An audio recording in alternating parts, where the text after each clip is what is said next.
Narinig po ang ginawa natin ngayon, isang panghimagas na hindi na po kinakailangang pasingawan at hindi na rin po kinakailangan ng oven. Basta ilalagay nyo lang sa refrigerator para po tumigas-tigas ng kaunti. Ayos na yan, ready na po para sa ating minindal. Gamit tayo ng Oreo cookies.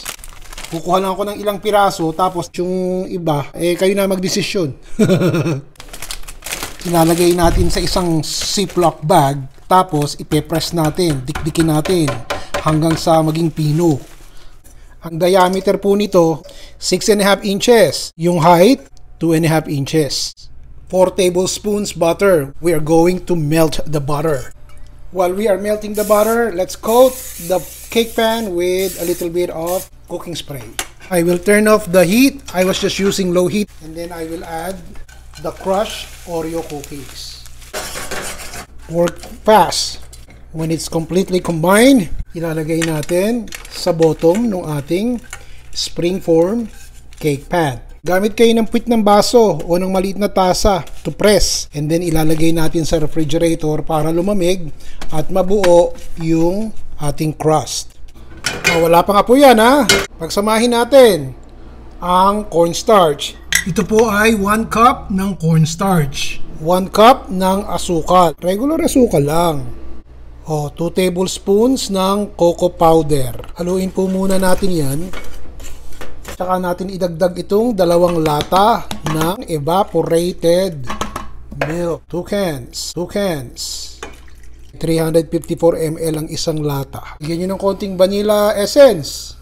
Tsaka halo hanggang sa matunaw at lumapot ito dahil may cornstarch na kasama, di po ba? Look at this everybody. After 5 to 6 minutes, it's already thick. So what I'm gonna do, ko lang to dahil nakita nyo, malapot na. Halo lang ng halo. Maglalagay po tayo ng cream cheese. Kalahati lang nitong isang package ng cream cheese ang ilalagay ha. Malambot na po ito. Nagpatanong din ako ng cream cheese sa atin dyan sa Pilipinas. Ang isang box pala na katulad nito 150 pesos.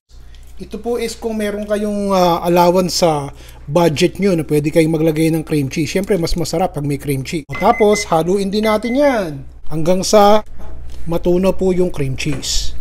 Halo lang tayo ng halo. After 30 minutes sa refrigerator, matigas na po yung crust. Pwede na nating isama yung ginawa nating chocolate cheesecake.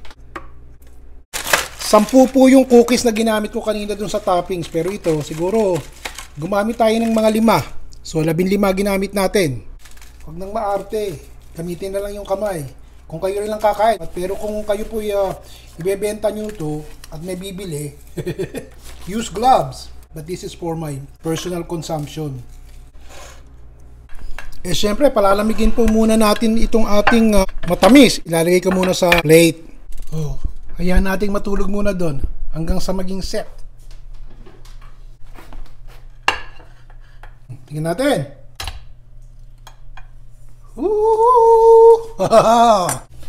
Lalagay ko muna sa sangkalan. Yun, dumulas. Para ipapakita ko sa inyo kung ano itsura ng loob. Kung nanonood pa kayo by this time, maraming salamat po. At maraming salamat sa mga kaibigan natin na laging nagko-comment ng mahaba at nag-share ng mga cooking videos ko at pinapublic nila. Ron Vilaro po. Bye everybody.